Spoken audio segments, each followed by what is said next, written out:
ప్రభుత్వం అసెంబ్లీలో బిల్లు పెట్టి బీసీలకు విద్యా ఉద్యోగాలలో 42%, స్థానిక సంస్థల్లో 42% పెంచినందుకు ముఖ్యమంత్రి రేవంత్ రెడ్డికి అందరం బీసీ సంఘాలు ఈరోజు 90 బీసీ సంఘాలు, కుల సంఘాలు, 30 బీసీ సంఘాలు ముక్త కంఠంతో మద్దతు ప్రకటించింది.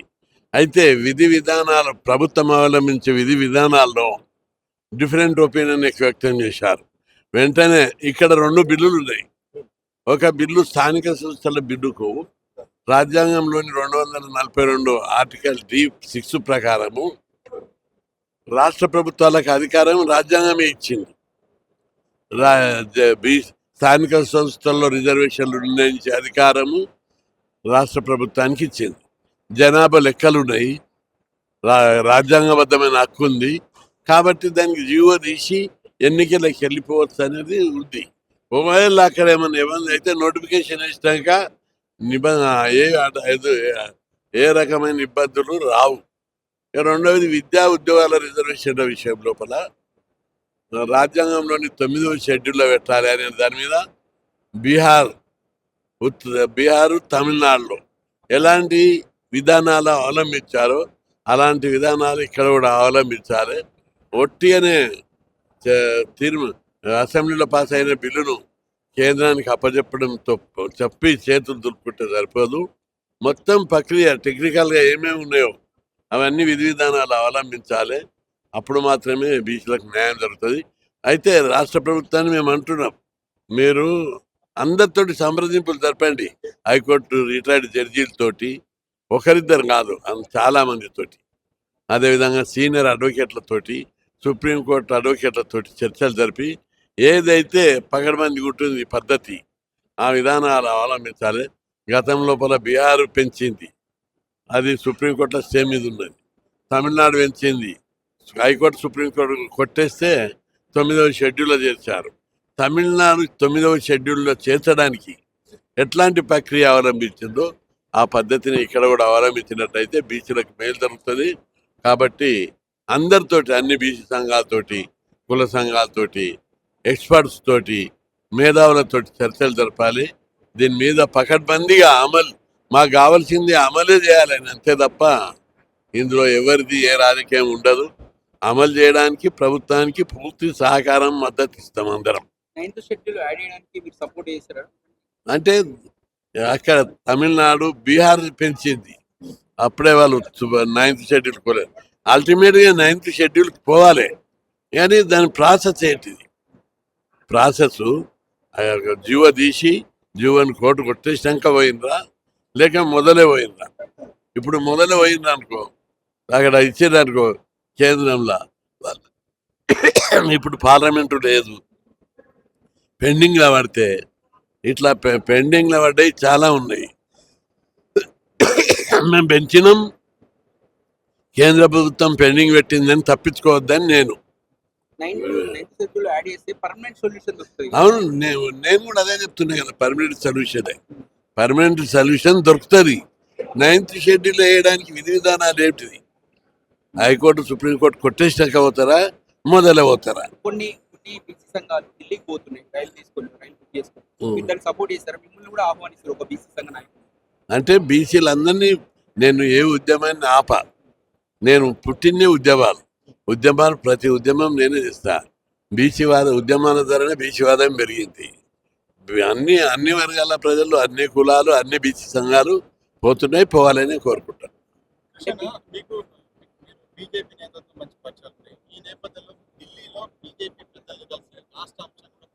నేను పార్లమెంట్లో మాట్లాడుతుంది చూసిర్రా? మరి రోజు నేను ఎప్పుడు అవకాశం వచ్చినా బీసీల గురించే మాట్లాడుతున్నాను. కేంద్రంలో బీసీలకు ప్రత్యేక మంత్రిత్వ శాఖ పెట్టాలి, పార్లమెంట్లో బీసీ బిల్లు పెట్టి చట్టసభలో రిజర్వేషన్లు పెట్టాలి, బీసీ ఉద్యోగులకు ప్రమోషన్లు రిజర్వేషన్లు పెట్టాలని, అదేవిధంగా తెలుగు రాష్ట్రాల్లో ఉన్నట్టుగా అన్ని రాష్ట్రాల్లో హాస్టళ్ళు, గురుకుల పాఠశాలలు, ఫీజు రియంబర్స్మెంట్ పథకం, స్కాలర్షిప్ పథకం, బీసీ స్టడీ సర్కిళ్ళు ఇవన్నీ పెట్టాలని జాతీయ స్థాయిలో పోరాడుతున్నాం. పార్లమెంట్లో అదే మాట్లాడుతున్నాం.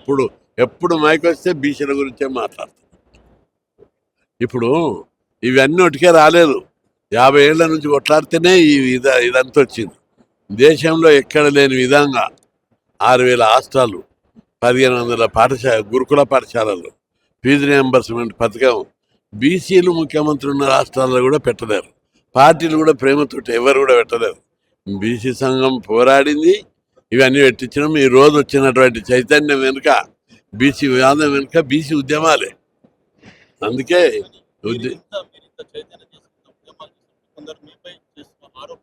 అంటే ఏం పెద్ద ఆరోపణ ఏముంది? ఆరోపణ అన్న కూడా 69-70 ఏళ్ళు వచ్చినాయి, ఇంకెందుకు కష్టపడతాడు అన్న. నా కొడుకు కూడా అంటాడు, నా భార్య కూడా అంటది, 70 ఏళ్ళు వచ్చినాయి, వచ్చినాక కూడా ఇంకా నీకు చేత కాకుండా పుట్టే రోగాలు ఉన్నాయి, టీబీ వచ్చింది మొన్నటిదాకా, ఇంకా నీవు మంది కోసం నీ కొడుకు సెటిల్ కాలేదు, సంసారం సెటిల్ కాలేదు, ఇల్లు సక్కలేదు, ఆదాయం లేదు నెలకు, నువ్వు ఇంకా ఎన్ని రోజులు కొట్లాడతావని నా భార్య కూడా అంటది. మంచి సలహాని తమ్ముళ్ళు ఇచ్చే సలహా తీసుకుంటుంది అని, కానీ నెగిటివ్గా తీసుకోవాలి. సో ఇప్పుడు రాష్ట్రం ఏమో బాలే, కేంద్రం బీజేపీ కోర్టులో ఉంది అని చెప్పి చెప్తున్నారు. సో అవసరమైతే కేంద్రంలో కొట్లాడతాం మేమన్నా, అరే కొట్లాట్లో మీరు కూడా ఉంటారు. తప్పనిసరి బీసీల కోసం ఎక్కడైనా ఇప్పుడు కొట్లాడుతానున్నా. బీజేపీ వాళ్ళు ఏరుకొని నాకు ఎందుకు ఇచ్చారు? కొట్లాడమనే ఇచ్చారు. బీజేపీ వాళ్ళు ఓ బీసీని తీసుకొచ్చి నన్ను ఎంకరేజ్ చేస్తున్నారు. కాబట్టి తప్పుడు. బీజేపీ పార్టీ బీసీ వ్యతిరేక పార్టీ కాదు. ఇంతవరకు ఎవరినన్నా బీసీని ఏ పార్టీ అన్నా, కాంగ్రెస్ పార్టీ, జనతాదళ్, జనతా పార్టీలు అన్నీ వచ్చినాయి. ప్రధానమంత్రి అనే పార్టీ అన్న బీసీని చేసిందా? ఒక బీజేపీ పార్టీ చేసింది. ఒక రాష్ట్రపతిగా ఒక గిరిజన మహిళ, మామూలు మహిళను తీసుకొచ్చి రాష్ట్రపతి చేసింది. ఉపరాష్ట్రపతి ఒక బీసీని చేశారు. నేనే ఎగ్జాంపుల్. నేను ఉద్యమాలు చేసిన నన్ను తీసుకొచ్చి ఒక ఎంపీ ఇచ్చారు, గౌరవించారు రాజ్యసభ. కాబట్టి బీజేపీ పార్టీ సర్వే జన సుఖినో భవంతు అనే పార్టీ తప్ప ఎవరికి వ్యతిరేకం కాదు, బీసీలకు అసలే వ్యతిరేకం కాదు. మొత్తం బీసీలందరూ కూడా తప్పనిసరి ఈ పొద్దు కాకుండా రేపైనా మొత్తం బీసీలకు బీజేపీ ద్వారానే చట్టసభలో రిజర్వేషన్లు వస్తాయి, అన్నీ వస్తాయి. రాజ్యాంగబద్ధమైన కమిషన్ కూడా వాళ్ళే ఇచ్చారు. బీసీలను కూడా అంటే రిజర్వేషన్లు దుర్వినియోగం జరగవద్దు, కరెక్ట్ పర్సన్స్ పోవాలి అనేది బీజేపీ ఫిలాసఫీ. అందుకే ఏబిసిడి వర్గీకరణ చేయమని జస్టిస్ రోహిణి కమిషన్ నియమించారు. అత్యంత వెనుకబడిన కులాలకు ప్రాధాన్యత ఇవ్వాలని వాళ్ళ ఆలోచన. బీసీ సంఘాలు ఇంకా ఢిల్లీకి పోయి బీసీ సంఘాలు ఇంకా కాంగ్రెస్ పార్టీ ఉండి పంపిస్తుందని చెప్పేసి అంటున్నారు. మీరు ఏమంటారు? అంటే నేను ఉద్యమం ఎవరు చేసినా దాన్ని నా పేరే ఉద్యమకారుడు. బీజేపీ ఇరుకునే పెట్టడానికే ఢిల్లీకి వెళ్తున్నారు, ధర్నా చేస్తున్నారని చెప్పేసి అంటున్నారు. అంటే బీజేపీ ఇరుకులో పడలేదు. దాని మీద ఇంతవరకు బీజేపీ నుంచి బీసీ సంఘం నాయకునిగా నేను కామెంట్ చేస్తున్నా తప్ప, బీజేపీ ఆల్రెడీ కిషన్ రెడ్డి గారు బీజేపీ అధ్యక్షుడు, సంజయ్ గారు కేంద్ర మంత్రి గారు, మేము బీసీ రిజర్వేషన్లకు మేము వ్యతిరేకం కాదు, దాన్ని అమలు చేయడానికి మా వంతు కృషి చేస్తామని.